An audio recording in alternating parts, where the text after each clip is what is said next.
The air was thick with tension that humid summer evening when my brother Jake dropped the line that severed years of loyalty, his voice cutting through the buzz of cicadas like a shard of glass through my chest. We were in his backyard, the smell of charred burgers lingering from a barbecue he'd barely bothered to host.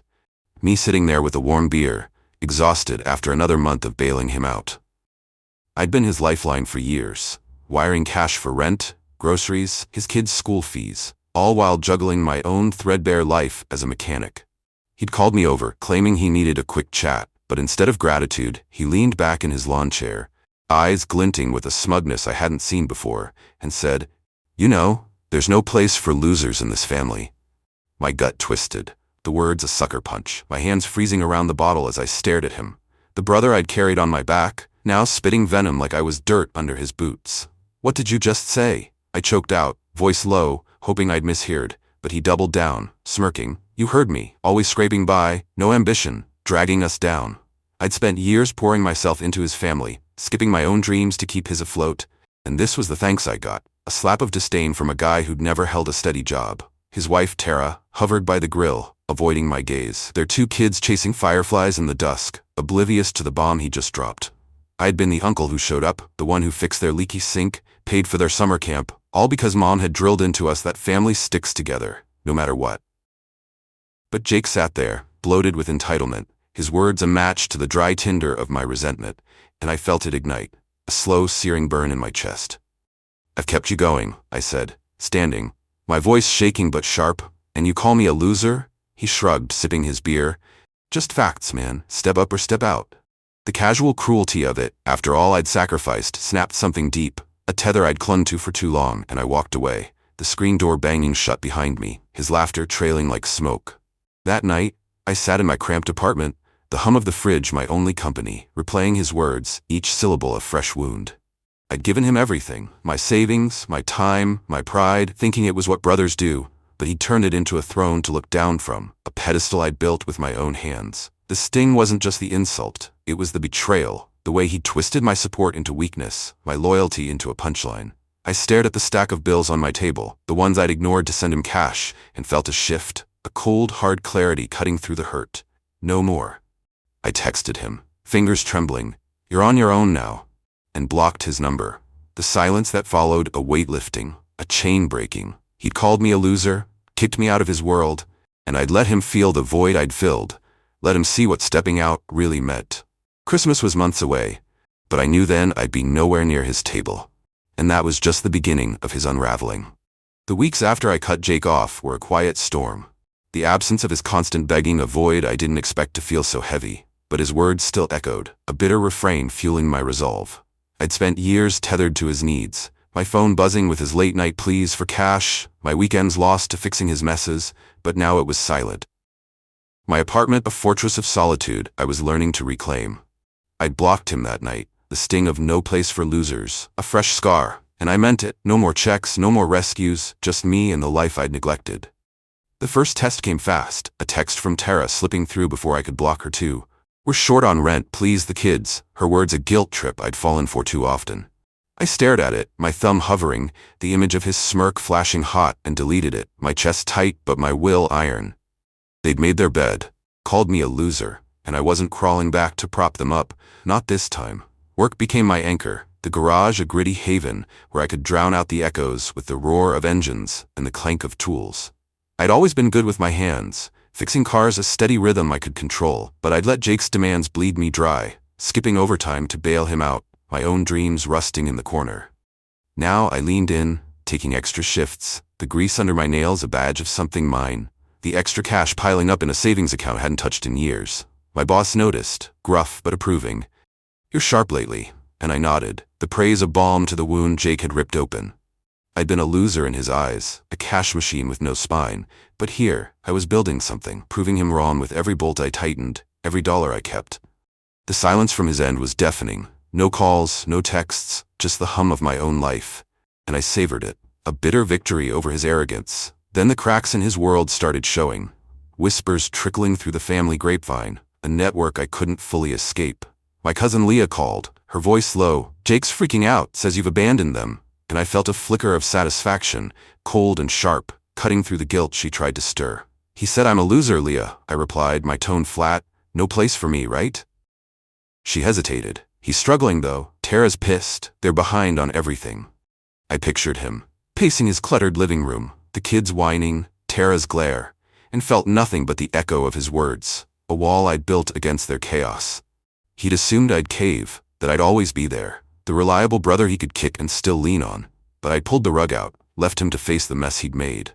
Christmas loomed on the horizon, a holiday I'd spent at his table, playing Santa for his kids while he drank my beer, but this time I'd be absent, a ghost he'd banished, and I could already taste his panic. I didn't reach out, didn't soften, just kept moving, my life a slow rebuild from the ashes he'd left. The family chatter grew louder, aunts clucking about poor Jake, uncles grumbling I was too harsh, but I shut it down. He drew the line, not me. Their pity didn't sway me, their calls a buzz I ignored, my focus on the savings growing, the apartment I'd started fixing up, a chair here, a lamp there, pieces of a life he'd never touch. He'd called me a loser, kicked me out of his circle, and I'd taken it, turned it into fuel, let him stew in the silence I'd once filled. The fallout was his now, his family's pleas a distant hum, and as the holiday neared, I knew the real storm was brewing, his unraveling just beginning, a reckoning I'd watch from the sidelines I'd chosen. The chill of winter settled in, and with it came the sting of Jake's final cut, a Christmas snub that turned my absence into a weapon he didn't expect to backfire. I'd spent every holiday at his place, hauling gifts for his kids, cooking sides while Tara barked orders, Jake sprawled on the couch with a beer I'd paid for. But this time, the invite never came. Leah broke the news, her voice tight over the phone. He's not having you over, says you're out after ditching them. I felt it, a sharp twist in my gut, not sadness, but a cold, fierce satisfaction. His words, no place for losers, ringing back, a boomerang he'd flung and couldn't dodge. I'd stopped the cash flow, stepped back from his chaos, and now he'd made it official, barring me from the one day I'd always shown up, a petty jab that only sharpened my resolve. Good, I said, hanging up, the silence in my apartment a victory, the holiday mine to reclaim. I didn't wallow, didn't pine for their smoky living room or the kids' sticky hugs, just leaned into the freedom, a Christmas I'd never had. I worked a half shift at the garage, the quiet hum of the shop a balm, then came home, cooked a steak, cracked a beer I didn't owe anyone, the TV flickering with some old movie I didn't need to share. My place was sparse, a folding chair and a second-hand table, but it was mine, no screams, no demands, just the soft crunch of snow outside my window. I thought of Jake, smug in his decision, Tara icing me out, the kids asking where Uncle was, and felt a flicker of something. Not guilt, but a dark amusement. He'd expected me to beg, to grovel back into his fold, but I'd flipped the script, left him with an empty chair and a hole he couldn't fill. The family buzzed, aunts texting, "You're not going?" And I replied, "Not invited, their call," letting his snub hang in the air, a mirror to his arrogance. The fallout hit fast, whispers turning to shouts through the grapevine, Jake's temper flaring as the day unraveled. Leah called again, breathless. "He's losing it, says Christmas was a bust without you." Tara's livid, the kids cried all day. I pictured it, the turkey half-cooked, the gifts sparse, Jake pacing, his pride a crumbling throne, and felt a surge, a bitter triumph I didn't hide. "He said I'm a loser," I told her, voice steady. "No place for me, right?" She stammered. "He didn't mean it like that." But I cut her off. He meant it, and I'm done. The truth was, I'd been their glue, the one who made it work, paid for the magic, and without me, their holiday cracked, a mess he couldn't blame away.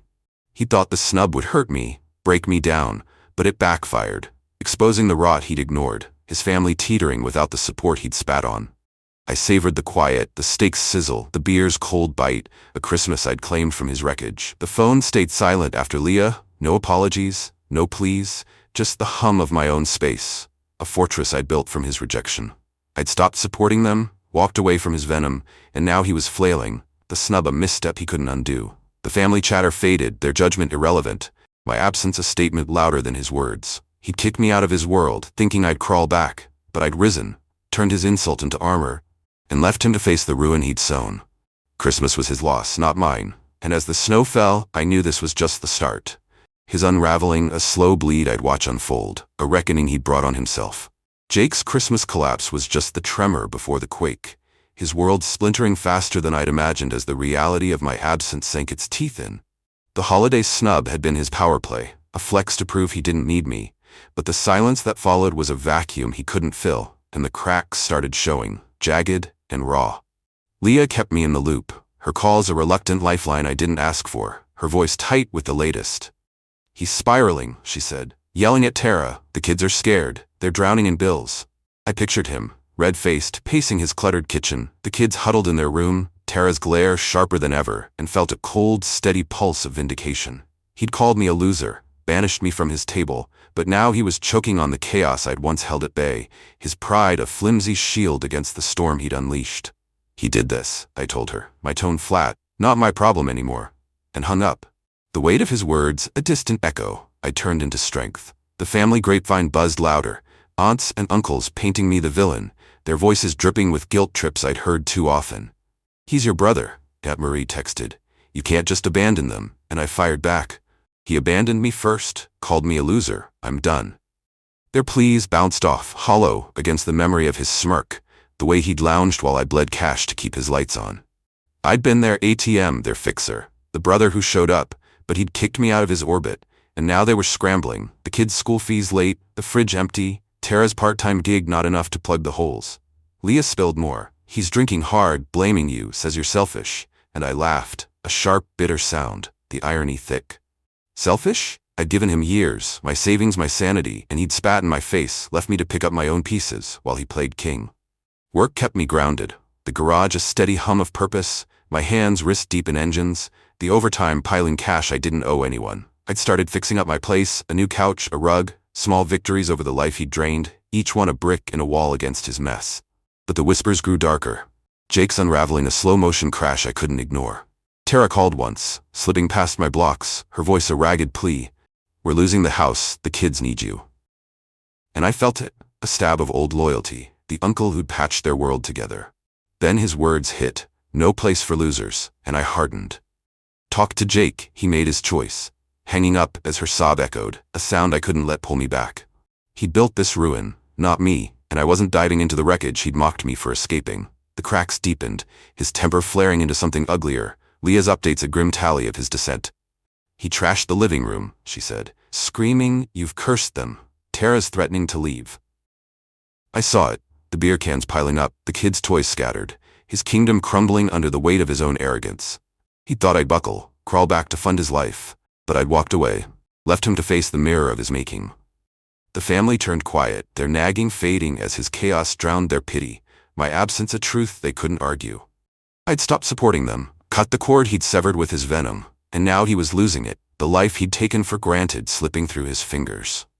I stood firm, my apartment a quiet haven, the savings growing, the past a shadow I'd outrun, and as his world broke, I knew the real storm was still coming, his reckoning a fire I'd let burn. Jake's downward spiral hit a fever pitch, his desperation clawing through the silence I'd built, a plea that tested the steel I'd forged from his betrayal.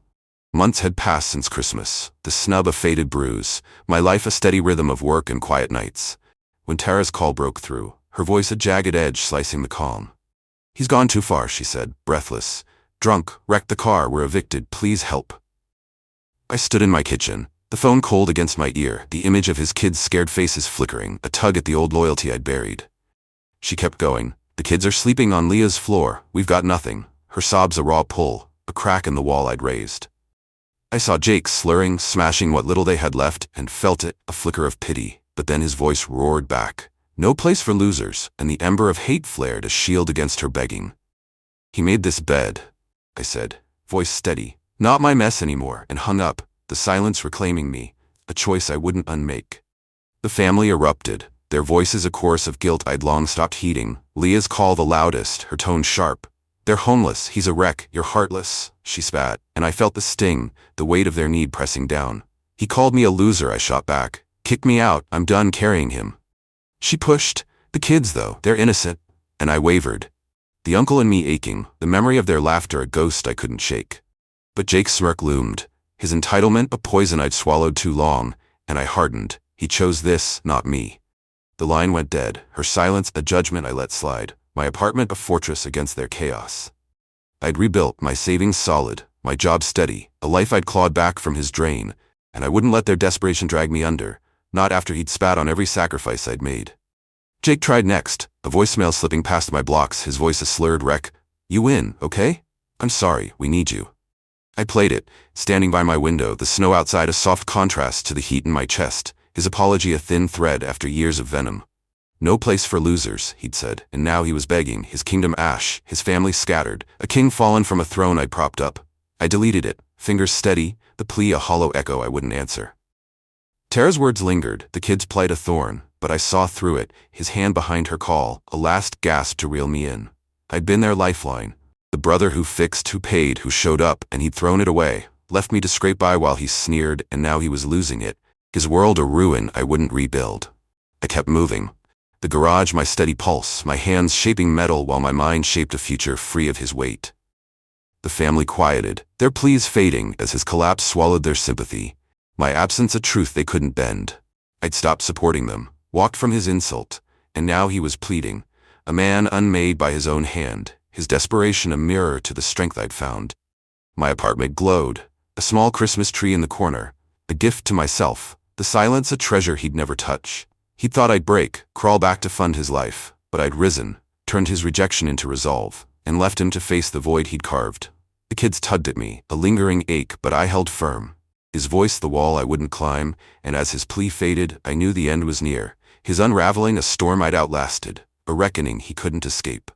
Jake's desperate plea was the last gasp of a man drowning in his own ruin, and as the dust settled, his unraveling became a reckoning. I watched with a cold, steady gaze, the end of a war he'd started with those venomous words. Winter deepened, my life a quiet fortress of routine, the garage humming, my apartment a sanctuary of small victories, when Leah's final call broke the calm, her voice a mix of exhaustion and awe. He's hit bottom, she said, lost Tara, the kids are with her mom, he's alone raving about you. I stood by my window, snow piling soft outside, and pictured him, a shadow in an empty house, beer cans scattered, his kingdom stripped bare, his voice hoarse with blame. He says you cursed him, she added, won't admit he pushed you away. And I felt it, a surge of bitter triumph, his no place for losers, a boomerang that had smashed his world, not mine. He did this, I said, tone flat. I just stopped catching him, and hung up, the silence a crown I'd earned. The family went quiet, their chatter fading into the wind, no more guilt trips, no more pleas, just the stark truth of Jake's collapse swallowing their words. Tara had walked, taking the kids, their home foreclosed, his car a crumpled wreck, every lifeline severed by his own hand. I heard through the grapevine he'd crashed at a buddy's, then a shelter, his pride a rag he couldn't let go, still cursing my name like I'd pulled the trigger. I didn't flinch, didn't soften, the memory of his smirk, his casual cruelty, a steel wall against the wreckage he'd become. I'd been his backbone, pouring my sweat into his life, my savings into his rent, my heart into his kids, and he'd kicked me out, called me a loser, left me to scrape by while he strutted. Now he was the loser, alone, unmoored, a king dethroned by his own arrogance, and I stood tall, the brother who'd walked away and thrived. I rebuilt stronger, the garage my proving ground, my hands crafting a future from metal and grit, my savings a nest egg he'd never touch. I bought a truck, fixed up my place, a bed instead of a couch, a life I'd earned, not borrowed. Christmas came again, my second without them, a quiet meal with a coworker, laughter I didn't owe, a holiday free of his shadow. The kids lingered in my mind, a soft ache I couldn't shake, but I knew they were better off. Tara's mom a steadier hand than Jake's chaos. He'd lost it all, the family he'd boasted of, the home I'd funded, the brother he'd scorned, and I felt no pity, just a hard-edged peace, a life reclaimed from his drain. His reckoning wasn't my burden, his fall a mirror to the strength I'd found, a lesson he'd learned too late. Jake's end was a whisper, a shadow fading from my world, his rants a distant hum I didn't tune into. Leah saw him once, slumped on a park bench, muttering about betrayal, and I nodded when she told me, the image a final note in a song I'd stopped singing. He'd thought I'd break, crawl back to fund his throne, but I'd risen, turned his insult into armor, left him to face the void he'd carved. The family learned too, their silence a nod to my stand, his collapse a truth they couldn't deny. I'd stopped supporting them, walked from his venom, and now he was nothing, a man unmade by his own words, while I stood firm, scars and all, a victor in a war he'd lost. The story closed, his unraveling complete, a reckoning he'd face alone, and I moved on, free, unbowed with a life that shone brighter than his ashes.